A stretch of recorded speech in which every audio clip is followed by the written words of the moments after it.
सिद्धि हिंदी विद्यालय YouTube channel में आप सभी का हार्दिक स्वागत है। विद्यार्थी मित्रों, आज हम कक्षा 9th विज्ञान और टेक्नोलॉजी विषय में चैप्टर नंबर 7 सजीवों में विविधता के बारे में अभ्यास करेंगे। बच्चों, पिछले वीडियो में आपने प्राणी सृष्टि के बारे में अभ्यास किया और अलग अलग 5 विविध प्राणी समुदाय के बारे में अभ्यास किया। आज का नेक्स्ट प्राणी समुदाय है संधिपाद। संधिपाद जो समुदाय है वो प्राणी जगत का सबसे बड़ा समुदाय है। मतलब सबसे ज़्यादा जो प्राणी दिखते हैं इस पृथ्वी पर वो प्राणी संधिपाद समुदाय के हैं। मतलब प्राणी सृष्टि का सबसे बड़ा समुदाय है। संधिपाद जो है वो प्राणी सृष्टि का सबसे बड़ा समुदाय है। इसका मतलब ये हुआ कि इस सृष्टि पर जितने भी प्राणी दिखते हैं उन सब में ज़्यादा से ज़्यादा प्राणी किसके होते हैं? संधिपाद समुदाय के। प्राणी सृष्टि का सबसे बड़ा समुदाय कौन सा समुदाय है? संधिपाद समुदाय है। प्राणी सृष्टि का सबसे बड़ा समुदाय संधिपाद समुदाय है। इनका जो शरीर होता है वो शरीर होता है खंडमय होता है, मतलब खंड युक्त होता है। शरीर कैसा होता है? खंड युक्त। सम्मिति जो होती है द्विपार्श्वस्थ सम्मिति, इसका मतलब क्या होता है? सम्मिति द्विपार्श्वस्थ का मतलब क्या होता है? तो द्विपार्श्वस्थ सम्मिति का मतलब होता है शरीर बाई और दाई साइड समान रूप से बटा होता है। द्विपार्श्वस्थ सम्मिति इसका मतलब ये होता है कि शरीर बाई और दाई साइड समान रूप से बटा होता है। फिर उपांग जो होते हैं प्रचलन के लिए जो जोड़ युक्त उपांग होते हैं और जोड़ी में होते हैं। प्रचलन के लिए जो उपांग होते हैं वो जोड़ युक्त होते हैं और वो जोड़ी में होते हैं, मतलब दो होते हैं। परिवहन तंत्र खुले प्रकार का होता है, इसीलिए शरीर गुहा रुधिर से भरी होती है और ऐसी शरीर गुहा को हम रुधिर गुहा कहते हैं। क्या कहा? तंत्रिक परिवहन तंत्र खुले प्रकार का है। परिवहन तंत्र खुले प्रकार का होता है, इसीलिए परिवहन तंत्र खुले प्रकार का होता है, इसीलिए जो शरीर गुहा होती है या देह गुहा होती है वो रुधिर से भरी होती है और ऐसी रुधिर गुहा को हम रुधिर से भरी होती है और ऐसी शरीर गुहा को हम क्या कहते हैं? रुधिर गुहा कहते हैं। क्या कहते हैं? रुधिर गुहा कहते हैं। फिर जो उदाहरण हैं, जो कॉकरोच है, झींगा है, फिर तितली है, मक्खी है, बिच्छू है, फिर कान खजूरा है, ये सब संधिपाद समुदाय के उदाहरण हैं। फिर विद्यार्थी मित्रों, नेक्स्ट समुदाय है मृदुकाय समुदाय। इसमें भी सर्वप्रथम जो सम्मिति होती है वो द्विपार्श्वस्थ सम्मिति होती है। सम्मिति जो होती है वो कैसी सम्मिति होती है? द्विपार्श्वस्थ सम्मिति। द्विपार्श्वस्थ का मतलब क्या होता है? द्विपार्श्वस्थ सम्मिति मतलब शरीर बाई और दाई साइड समान रूप से बटा होता है। शरीर गुहा जो होती है वो छोटी होती है। शरीर गुहा जो होती है वो छोटी होती है। शरीर गुहा कैसी होती है? छोटी। फिर खंडन, शरीर में थोड़ा खंडन होता है, मतलब थोड़ा बटा होता है। कंकाल जो होता है, कंकाल, इसके बारे में हम चर्चा करेंगे। तो कंकाल जो होता है यह प्राणी कोमल शरीर वाले होते हैं, मुलायम शरीर वाले होते हैं, इसीलिए अधिकतर प्राणियों में कवच दिखने मिलता है। फिर परिवहन तंत्र कैसा होता है? परिवहन तंत्र खुले प्रकार का होता है। परिवहन तंत्र कैसा होता है? परिवहन तंत्र खुले प्रकार का होता है।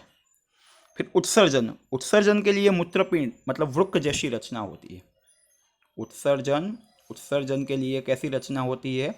वृक्क जैसी रचना होती है। मूत्रपिंड जिसे हम कह सकते हैं, उत्सर्जन के लिए वृक्क जैसी रचना होती है। प्रचलन के लिए यह प्राणी मृदु पग का उपयोग करते हैं। प्रचलन के लिए प्राणी किसका उपयोग करते हैं? मृदु पग, मृदु पैर का उपयोग करते हैं। उदाहरण है काइटन, ऑक्टोपस, पाइला और छिपला। ओके, काइटन, ऑक्टोपस, पाइला और छिपला। फिर प्राणी सृष्टि में नेक्स्ट समुदाय है स्थूलत्वची समुदाय। जल परिवहन नलिका तंत्र वाला यह समुदाय है। यह प्राणियों की त्वचा में शूल होते हैं, मतलब कांटे जैसा भाग होता है।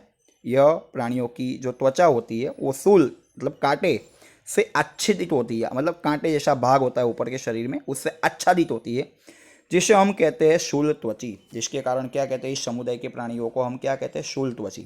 इस समुदाय के प्राणियों में जो त्वचा होती है वो शूल वाली होती है शूल से आच्छादित होती है। शूल मतलब एक प्रकार का कांटा, ठीक है। इसका जो आवास है वो मुक्तजीवी प्राणी है और समुद्र में रहते हैं। आवास जो है मुक्तजीवी है और समुद्री प्राणी है। आवास मतलब मुक्तजीवी और समुद्री प्राणी है। सामान्य लक्षण है त्रिगर्भस्तरीय और शरीर गुहा वाले प्राणी है।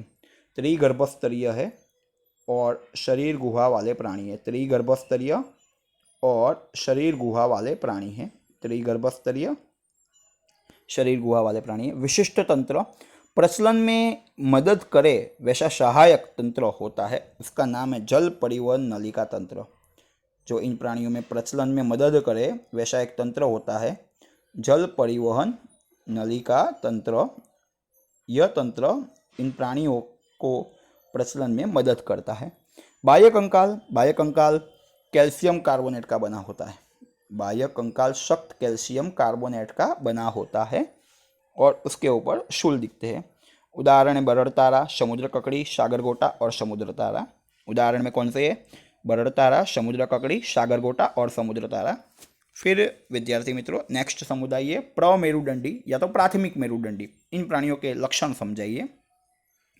जो मेरुदंडी प्राणी हैं उनमें जीवन की कुछ अवस्था में निश्चित रूप से उपस्थित एक लंबे दंड जैसी रचना होती है। जो मेरुदंडी प्राणी है उनमें जीवन की कुछ निश्चित अवस्था में एक लंबे दंड जैसी रचना होती है, उसे मेरुदंड कहते हैं। और मेरुदंड प्राणियों के शरीर की पृष्ठ सतह पर दिखाई देता है। मेरुदंड जो है वो प्राणियों की सतह पर पृष्ठ सतह पर दिखाई देता है। पृष्ठ मतलब ऊपर की साइड। और वो तंत्रिका उत्तक को अन्य मार्ग से अलग करता है। मेरुदंड का कार्य क्या है? मेन कार्य क्या है? तंत्रिका उत्तक जो होती है उसे अन्य मार्ग से अलग करता है। मेरुदंड पेशियों को जुड़ने के लिए स्थान देता है और इसके कारण हम प्रचलन सरलता से कर सकते हैं। मेरुदंड पेशियों को जोड़ने के लिए स्थान प्रदान करता है और उसके कारण हम सरलता से प्रचलन कर सकते हैं। जो प्राथमिक मेरुदंडी मतलब प्रमेरुदंडी प्राणियों के लक्षण कुछ इस प्रकार के हैं। उनका जो आवास कहाँ पर है? आवास समुद्र में है। समुद्री प्राणी है, उनका आवास कहाँ पर है? समुद्र में। समुद्री प्राणी है। सामान्य लक्षण है त्रिगर्भस्तरीय और देह गुहा वाले हैं। त्रिगर्भस्तरीय प्राणी है।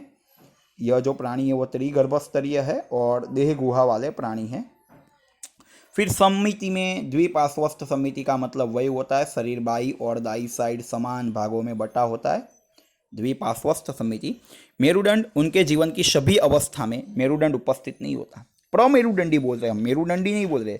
प्रमेरुदंडी में जीवन की सभी अवस्था में मेरुदंड उपस्थित होता नहीं है। उदाहरण है बालानोग्लोसस, एम्फीऑक्सस और हर्डमेनिया।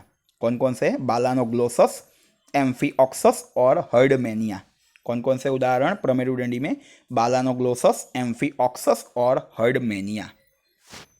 धन्यवाद विद्यार्थी मित्रों। यदि यह वीडियो आपको पसंद आया हो तो इस वीडियो को लाइक कीजिएगा, अपने मित्रों को शेयर कीजिएगा और सिद्धि हिंदी विद्यालय यूट्यूब चैनल को सब्सक्राइब जरूर कीजिएगा ताकि आने वाले वीडियो का नोटिफिकेशन आपको जल्द से जल्द मिलता रहे। धन्यवाद।